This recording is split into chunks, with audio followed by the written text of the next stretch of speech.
A new video series is online that federal officials hope will drive home a message that distracted driving kills. The Department of Transportation launched the series called Faces of Distracted Driving.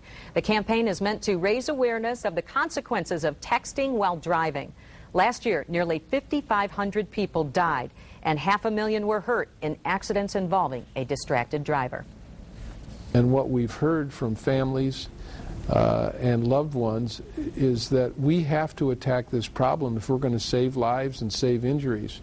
Right now, 8 states ban the use of handheld cell phones while driving. 30 states, including Michigan, don't allow texting while driving. A Lowell man remains in critical condition tonight after a crash police say may have been caused by distracted driving. Kent County deputies say 19-year-old Bradley Ball was driving on Myers Lake Avenue around 6 o'clock last night. They say he was distracted by deer crossing the road, that he didn't see a stop sign at Sand Lake Drive and drove into the path of another car.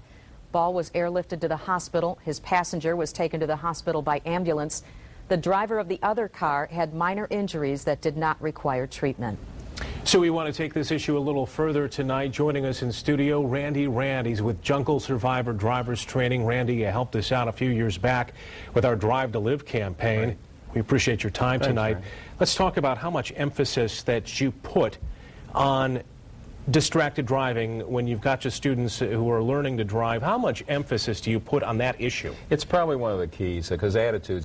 And we talk a lot about that, and it's hard to program a human being. They're not like a computer, so when people are out there, driving becomes such a non-challenging event, they just don't even think at all when they're driving. So we try to teach them the right habits over a period of time where they'll do things instinctively while they're driving. But cell phones is huge, though, especially with teenagers. Yeah, I know, and kids are oftentimes singled out on this, but we're all guilty of you this. shouldn't single them out. It's everyone. They're just more inexperienced. Where's the disconnect for drivers overall? How come we're not getting the message? I just think because people drive so much, they don't think at all. They're not even in a car. They're physically, but not mentally. It's just part of like brushing your teeth in the morning. They don't think about it.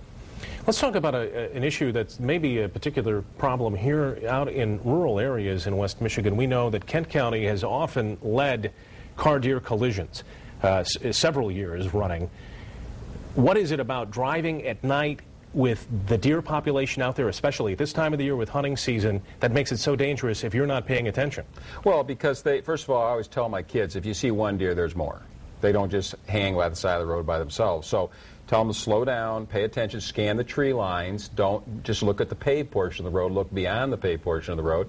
And if possible, use your brights as much as possible, as long as you don't interfere with oncoming traffic. And try to anticipate, have a strategy when you get out there. And don't swerve, obviously. Do never swerve to avoid hitting the deer.